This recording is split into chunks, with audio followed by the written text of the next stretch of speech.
In this video, I'll show you how to install Windows 10 or Windows 11 using only an Ethernet cable without using any USB drive.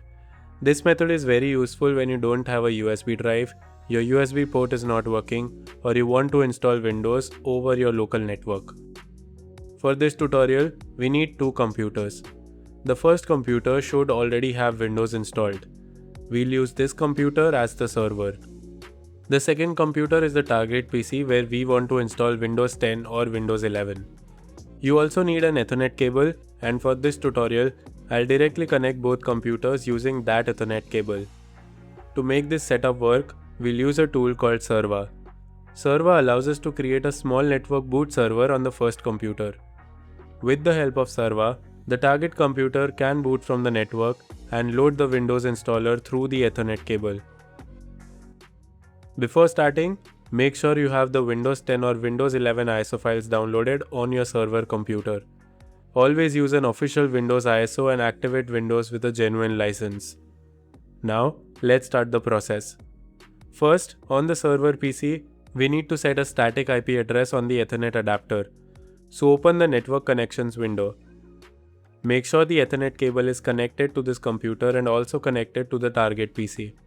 Also, keep the target PC powered on for now. This is important because if the second PC is powered off, the Ethernet adapter on the server PC may show a red cross or show the network cable unplugged message. Now, right-click your Ethernet adapter and open Properties. Select Internet Protocol version 4, then click Properties. Select Use the following IP address. In the IP address field, enter 192.168.10.1. In the subnet mask field, enter 255.255.255.0. Leave the default gateway and DNS fields blank. Now click OK, then close all the windows. Next, we need to download Serva. Open your browser and search for the Serva community download.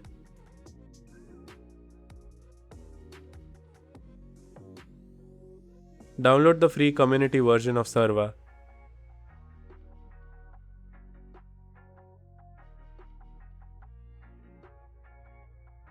After downloading, extract the zip file.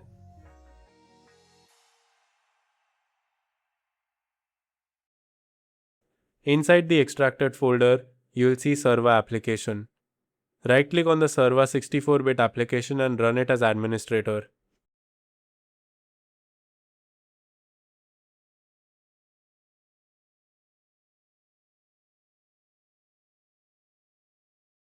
When Serva opens, go to Settings. First, go to the TFTP tab. Enable TFTP server. Then enable the option to bind TFTP to a specific address and select the static IP address we created earlier. Now we need to set the root directory for Serva. Create a new folder in your C drive and name it serva_root. Now select this folder as the root directory inside Serva. Next, go to DHCP tab. Enable DHCP server. Again, bind DHCP to the same static IP address 192.168.10.1. Now set the IP range that Serva will give to target computer. For the starting IP address, enter 192.168.10.100. Select the pool size to 10. For subnet mask, use 255.255.255.0. You can leave the router and DNS fields blank because we are directly connecting both the computers using an Ethernet cable. After that, click OK. Now close Serva completely and open it again as administrator. This restart is important because after restarting, Serva automatically creates the required folder inside the root directory. To check them, open the Serva root folder. Here, you should see some new folders created by Serva. The important folder for us is WIA_WDS. We need to add the Windows installation files inside this folder. In this tutorial, I want to add both Windows 10 and Windows 11. So this setup will work almost like a multi-boot USB but over Ethernet. Open the WIA_WDS folder. Inside this folder, create two new folders. Name the first folder Windows 10. Name the second folder Windows 11. Do not use spaces in these folder names. This is very important. Now, mount your Windows 10 ISO file first. Open the mounted drive. Select all files and folders and copy them to the Windows 10 folder we created earlier.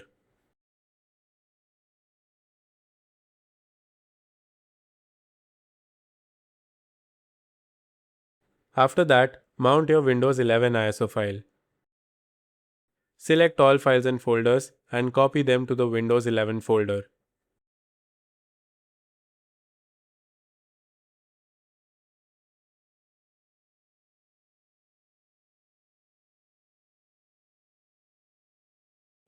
Now we need to share the WIA_WDS folder on the network. Right-click the WIA_WDS folder and open Properties. Go to the Sharing tab. Click Advanced Sharing. Enable Share this folder. Change the share name to WIA_WDS_share. This is important. Now click Permissions. Select everyone and allow full control. Click Apply, then click OK. Now go back to the Sharing tab and click Share. Add everyone and set the permission level to read or write. Then click Share and complete the sharing process. Now we need to make sure network sharing is enabled in Windows. So open Network and Sharing Center. Turn on Network Discovery. Turn on File and Printer Sharing. Do this for both private and public networks. Also, under all networks, enable public folder sharing.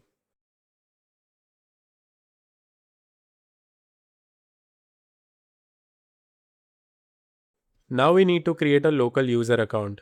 This account will be used by the target PC to access the shared Windows installer folder during network installation. The easiest method is to create this user with just one command. Open command prompt as administrator.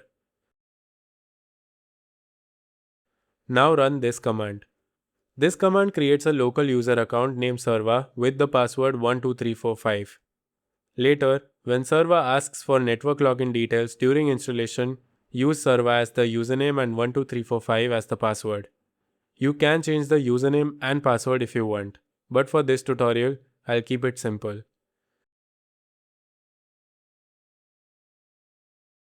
Once the command runs successfully, close the command prompt.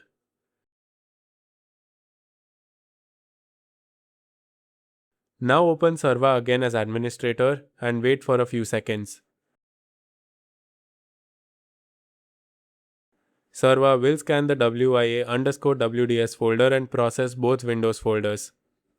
If everything is correct, you should see messages like injected OK, created OK, expanded OK, copied OK, and WIA_WDS_share OK. That means Serva has successfully prepared the Windows installers. Now keep Serva open and running. Do not close it. At this point, our server computer is ready. Now go to the second computer where you want to install Windows 10 or Windows 11. Since the target PC was powered on earlier, first power it off. Then turn it back on and enter the BIOS. Before booting from the network, we need to make sure network boot is enabled in the BIOS. For example, on my Dell Optiplex system, I need to open System Configuration, then select Integrated NIC. Here, I need to enable UEFI network stack and select Enabled with PXE. After that, apply the changes and exit. Now open the boot menu. In the boot menu, select Onboard NIC IPv4. Do not select IPv6. For this method, use IPv4. If everything is configured correctly, the target PC will receive an IP address, load the PXE boot files, and show the Serva boot menu. Here, you should see both installer options like Windows 10 and Windows 11. This setup works like a multi-boot USB. Instead of keeping only one installer, we can keep both Windows 10 and Windows 11 on the server and choose the one we want during Windows installation. Now select the Windows version you want to install. In my case, I am going to select Windows 11. After that, Serva may ask for network credentials. Enter the username Serva and enter the password 12345. Then connect. Now the Windows setup should start, just like a normal bootable USB installer. From here, the installation process is the same. Now select the drive where you want to install Windows. Now Windows will start installing. The installation files are coming from the server PC through the Ethernet cable. A wired Ethernet connection is stable and fast enough for this process. And that's it. This is how you can install Windows 10 or Windows 11 using an Ethernet cable without using a USB drive. The best part is that we created separate folders for Windows 10 and Windows 11. So we can choose the installer from the network boot menu just like a multi-boot USB. Thanks for watching and I'll see you in the next one.